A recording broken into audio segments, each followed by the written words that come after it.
ভারতের মুর্শিদাবাদ থেকে বাংলাদেশের রাজশাহী পর্যন্ত নৌপথের একটি রুট ৫৯ বছর পর আবারও চালু হয়েছে। সোমবার অর্থাৎ ১২ই ফেব্রুয়ারি ভারত ও বাংলাদেশের মধ্যে মায়া ও সুলতানগঞ্জের মধ্যে নৌপথটি উদ্বোধন করা হয়। এখানে একটি নৌ বন্দরও চালু করা হবে বলে জানানো হয়েছে। ১৯৬৫ সালের ভারত পাকিস্তান যুদ্ধের পর থেকে এই নৌপথটি বন্ধ করে দেওয়া হয়েছিল।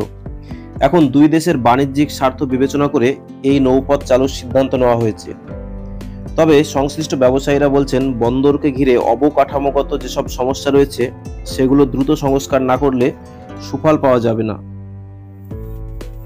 এখন প্রশ্ন হলো, কেন আবার চালু হয়েছে এই রুটটি? ১৯৬৫ সালে ভারত পাকিস্তান যুদ্ধের পর দুই দেশের মধ্যে থাকা নৌপথের বেশিরভাগই বন্ধ হয়ে গিয়েছিল। এরপর ২০১৮ সালে দুই দেশের নৌ সচিব পর্যায়ের একটি বৈঠকে ভারত বাংলাদেশের মধ্যে থাকা বেশ কয়েকটি নৌপথ নতুন করে চালু করার বিষয়ে আলোচনা করা হয়। পরে ভারত ও বাংলাদেশের মধ্যে ২০২০ সালের যে চুক্তি আওতায় বাণিজ্য হয়েছে, সেখানে ভারত বাংলাদেশ অভ্যন্তরীণ নৌপথ অতিক্রমণ ও বাণিজ্য প্রটোকলে ২০২০ সালে একটি সংশোধনী এনে আবার চালু করা হলো রুটটি। এই রুটটি সম্পূর্ণ হবে মুর্শিদাবাদের ধুলিয়ান মায়া হয়ে বাংলাদেশের সুলতানগঞ্জ, গোদাগাড়ি, রাজশাহী হয়ে আরিচা পর্যন্ত। তবে এখনই আরিচা পর্যন্ত রুটটি চালু হচ্ছে না। ইতিমধ্যেই বাংলাদেশ অংশে রাজশাহী এবং গোদাগাড়ি বা সুলতানগঞ্জ এবং ভারতীয় অংশে মায়া ও ধুলিয়ানকে নতুনভাবে পোর্ট অফ কল হিসাবে ঘোষণা করা হয়েছে। এখন প্রশ্ন হলো, পোর্ট অফ কল কি? পোর্ট অফ কল হলো নৌবন্দর বা সমুদ্র বন্দর, যেখানে থেমে জাহাজ বা নৌযান খাবার, তেল, পানি সংগ্রহ বা বিরতি দিতে পারে। ফলে এই নৌপথ চালু হওয়ার পরে দুই দেশের সীমান্তে আসলে একটি নদী বন্দর তৈরি হবে। এক্ষেত্রে বাংলাদেশের ভেতরে সুলতানগঞ্জ আর ভারতের ভেতরে মায়া নদী বন্দরে পরিণত হবে। অর্থাৎ আমরা যেমন স্থলপথে ইমিগ্রেশনের মাধ্যমে এক দেশ থেকে আরেক দেশে যাতায়াত করি, এক্ষেত্রে সেটি হবে নদীপথের মাধ্যমে। সেক্ষেত্রে দুই পারে দুটো ইমিগ্রেশন চেকপোস্ট বসবে। রাজশাহী চাঁপাইনবাবগঞ্জ মহাসড়ক থেকে ১ কিলোমিটার ভেতরে পদ্মা মহানন্দার মোহনায় সুলতানগঞ্জ নৌঘাট অবস্থিত। আর এই সুলতানগঞ্জ থেকে মায়া নৌঘাটের দূরত্ব মাত্র ২০ কিলোমিটার। একই সাথে পদ্মা মহানন্দার মোহনায় সারা বছরই জল থাকে।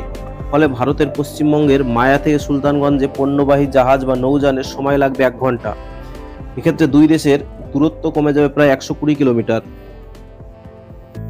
যেসব পণ্য আমদানি রপ্তানি করা হবে, এর মধ্যে এই রুট ব্যবহার করে যেসব পণ্য আনা নেওয়া করা যাবে তার জন্য প্রজ্ঞাপন দিয়েছে কাস্টমস কর্তৃপক্ষ। এই রুটে ভারত থেকে গবাদি পশু, মাছের পোনা, তাজা ফলমূল, গাছগাছড়া, বীজ, গম, পাথর, কয়লা, রাসায়নিক সার, চায়না ক্লে, কাঠ, টিম্বার, চুনাপাথর, পেঁয়াজ, মরিচ, রসুন, আদা সহ ১৯ ধরনের পণ্য বাংলাদেশে রপ্তানি করা হবে। আর আমদানি করা হবে বেশ কিছু পণ্য। বর্তমানে বাংলাদেশে রূপপুর পারমাণবিক বিদ্যুৎ কেন্দ্র ও অন্যান্য মেগা প্রকল্পের কাজে ভারতীয় পাথরের প্রচুর চাহিদা রয়েছে। কিন্তু বাংলাদেশের ভিতর অভ্যন্তরীণ উৎস থেকে প্রাপ্ত পাথর তাদের চাহিদার ৫% যোগান দিতে পারছে না। এদিকে UAE, Vietnam, Oman, Thailand, Malaysia ও ভারত থেকে পাথর আমদানি করতে প্রতি মেট্রিক টন প্রায় $২০ খরচ হয়। এর মধ্যে শুধু ভারত থেকে স্থল বন্দর দিয়ে পাথর আমদানি করতে খরচ হয় $13। তাই চাহিদা মতো পাথর আমদানি করা যায় না। এজন্য অন্যান্য দেশ থেকে দ্বিগুণ পরিমাণ বৈদেশিক মুদ্রা দিয়ে পাথর আমদানি করতে হয় বাংলাদেশকে। ভারতের সবচেয়ে বড় পাথরের উৎস পাকুড়, ঝাড়খণ্ড, নলহাটি, রাজগ্রাম এবং পশ্চিমবঙ্গের অন্যান্য পাথরের উৎস থেকে বাংলাদেশের স্থল বন্দরের দূরত্ব অনেক বেশি। সেক্ষেত্রে নতুন চালু হওয়া এই রুট মায়া ভারত থেকে গোদাগাড়ি সুলতানগঞ্জের দূরত্ব নৌপথে মাত্র ২০ কিলোমিটার। আর সড়ক পথে খরচ বরাবর বেশি থাকায় নদীপথ সবসময় সাশ্রয়ী। শুধুমাত্র এই পাথর নদীপথে বাংলাদেশ আমদানি করলে তাদের $13 থেকে খরচ $10 নেমে আসবে। এখন প্রশ্ন হচ্ছে, এত গুরুত্বপূর্ণ একটি নৌপথ, একটি নৌ রুট কিভাবে বন্ধ হয়ে গিয়েছিল? স্বাধীনতার আগে বাংলাদেশ অংশে রাজশাহী থেকে নৌপথে ভারতে পণ্য আনা নেওয়া করা হতো। ভারতের মুর্শিদাবাদ জেলার সাগরদিঘি থানার মায়া এলাকা থেকে রাজশাহীর গোদাগাড়ি উপজেলার সুলতানগঞ্জ পর্যন্ত পণ্য পরিবহন করা হতো। সে সময় বাংলাদেশ থেকে পাট ও মাছ পাঠানো হতো, ভারত থেকে নানাবিধ পণ্য আসতো। ১৯৬৫ সালে ভারত পাকিস্তান যুদ্ধের আগে পর্যন্ত সুলতানগঞ্জ, মায়া ও গোদাগাড়ি ভারতের লালগোলা নৌঘাটের মাধ্যমে নৌপথে বাণিজ্য কার্যক্রম চালু ছিল। কিন্তু যুদ্ধের পর এই নৌপথটি বন্ধ করে দেওয়া হয়। সেই থেকে প্রায় 59 বছর বন্ধ ছিল এই নৌপথ।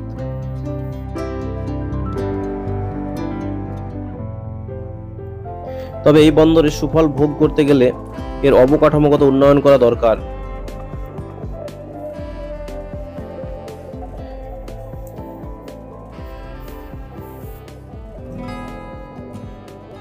এই বন্দর চালু হওয়ার ফলে দুই পারের স্থানীয় মানুষজনের উন্নতি হবে এবং তাদের কর্মসংস্থান হবে বলে সকলেই আশাবাদী।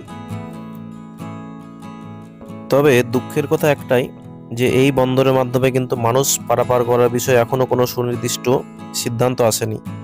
তবে আশা করা যায় অদূর ভবিষ্যতে হয়তো এই নদী বন্দরের মাধ্যমে দুই পাড়ের মুর্শিদাবাদ ও রাজশাহীর মানুষেরা এই প্রান্ত থেকে ওই প্রান্ত পাসপোর্ট ভিসার মাধ্যমে যেতে পারবেন।